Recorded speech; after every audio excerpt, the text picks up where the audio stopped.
નમસ્કાર, સમાચાર બુલેટિનમાં આપનું હાર્દિક સ્વાગત છે. જોઈએ આજના સમાચાર.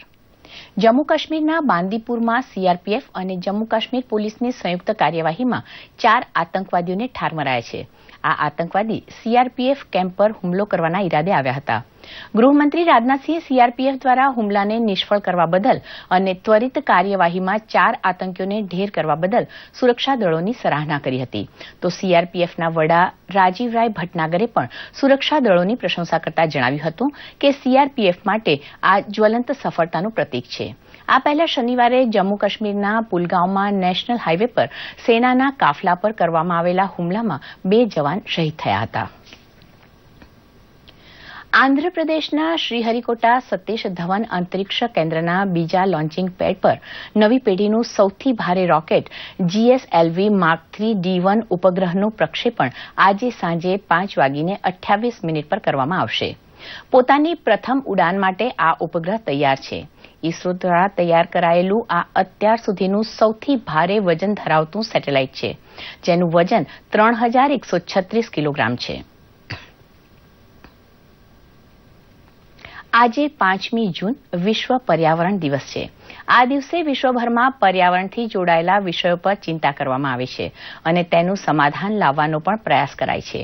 આ વર્ષનો વિષય છે કનેક્ટિંગ પીપલ ટુ નેચર. લક્ષ્ય છે પર્યાવરણથી દૂર થતી પેઢીને તેની નજીક લાવવાનું અને તેનો અનુભવ કરાવવાનો કે બધું જ આપણને આ ધરતી અને પ્રકૃતિએ આપ્યું છે.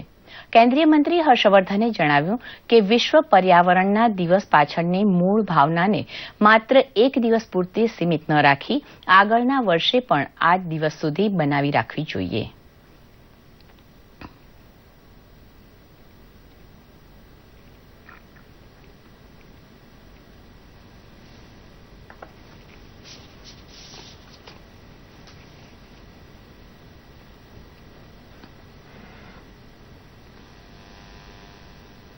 विश्व पर्यावरण दिवस के अवसर पर मैं सभी देशवासियों को अपनी शुभकामनाएं देता हूं.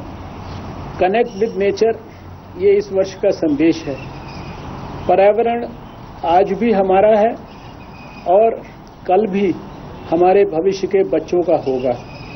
आज समय आया है जब सभी देशवासियों को मिलकर एक ऐसे आंदोलन को देश में विकसित करना है जिसमें हम नेचर की रक्षा कर सकें, पर्यावरण को रिस्पेक्ट कर सकें, अपने नदियों को माँ की तरह से सम्मान दे सकें और हवा को उसी प्रकार से शुद्ध रख सकें जैसे हमारे अतीत के अंदर होती थी.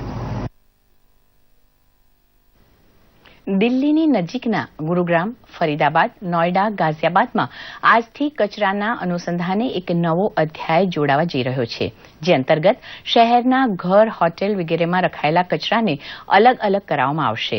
ભીના કચરાને લીલા કલરના ડબ્બામાં અને સૂકા કચરાને વાદળી ડબ્બામાં એકઠું કરવામાં આવશે. શહેરી મંત્રી વેંકૈયા નાયડુએ તાલકટોરા ઇન્ડોર સ્ટેડિયમમાંથી કચરા પૃથ્થકરણ અભિયાનની શરૂઆત કરાવી છે. આ સાથે જ દેશભરમાં 130 શહેરોમાં કચરાથી કમ્પોસ્ટ તૈયાર કરવા માટેનું સંયંત્ર શરૂ કરવામાં આવ્યા છે. આ પ્રસંગે વેંકૈયા નાયડુએ એક પ્રદર્શનીને ખુલ્લી મૂકી હતી અને બાળકોને સ્વચ્છતા અંગેનો સંદેશો આપતી કોમિક બુકનું વિમોચન પણ કર્યું હતું. સ્વચ્છ ભારત મિશન અંતર્ગત ઓક્ટોબર 2019 સુધી કચરાનું પૃથ્થકરણ કરી તેની પ્રોસેસ કરવાનું લક્ષ્યાંક રખાયું છે.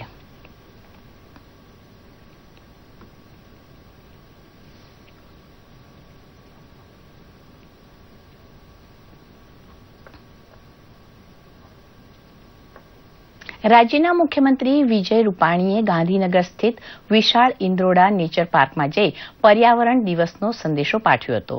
મુખ્યમંત્રીએ પ્રકૃતિના સાનિધ્યમાં ઉછરી રહેલા પશુ પક્ષીઓને નિહાળી આહલાદક કુદરતી વાતાવરણનો લાહો લીધો હતો. સાથે જ મોરને ચણ અને સાબરને ચારો ખવડાવતા મુખ્યમંત્રીને જોઈ ત્યાં હાજર પ્રકૃતિ પ્રેમીઓના ચહેરા પર ખુશી રેલાઈ ગઈ હતી. મુખ્યમંત્રીએ અહીં વૃક્ષારોપણ કરી આ વર્ષે ગુજરાતમાં 10 કરોડ જેટલા વૃક્ષોને રોપવાનો સંકલ્પ કર્યો હતો. સાથે જ રાજ્યની જનતા અને શાળા કોલેજના વિદ્યાર્થીઓને પ્લાસ્ટિકનો ઓછો ઉપયોગ કરવા અપીલ કરી હતી. ઇન્દ્રોડા નેચર પાર્કમાં યોજાયેલા આ કાર્યક્રમમાં ગાંધીનગર ઉત્તરના ધારાસભ્ય અશોક પટેલ, વન વિભાગના અધિકારીઓ અને મોટી સંખ્યામાં પ્રકૃતિ પ્રેમીઓ પણ ઉપસ્થિત રહ્યા હતા. મુખ્યમંત્રીએ આ પ્રસંગે ખેડૂતોના હિતને ધ્યાને રાખી એક મહત્વની જાહેરાત પણ કરી હતી, જેમાં તેમણે જણાવ્યું હતું કે નકલી બિયારણ કે નકલી જંતુનાશક દવાઓનું વેચાણ કરતી ફર્ટિલાઇઝરની દુકાનો પર દરોડા પાડી વેપારીઓ વિરુદ્ધ કાયદેસરની કાર્યવાહી કરવામાં આવશે. દરોડાની કાર્યવાહી માટે આ ક્ષેત્રના નિષ્ણાત અધિકારીઓની 35 ટીમ બનાવવામાં આવી છે. અને આ સાથે જ સમાચાર બુલેટિન સમાપ્ત થયું. નમસ્કાર.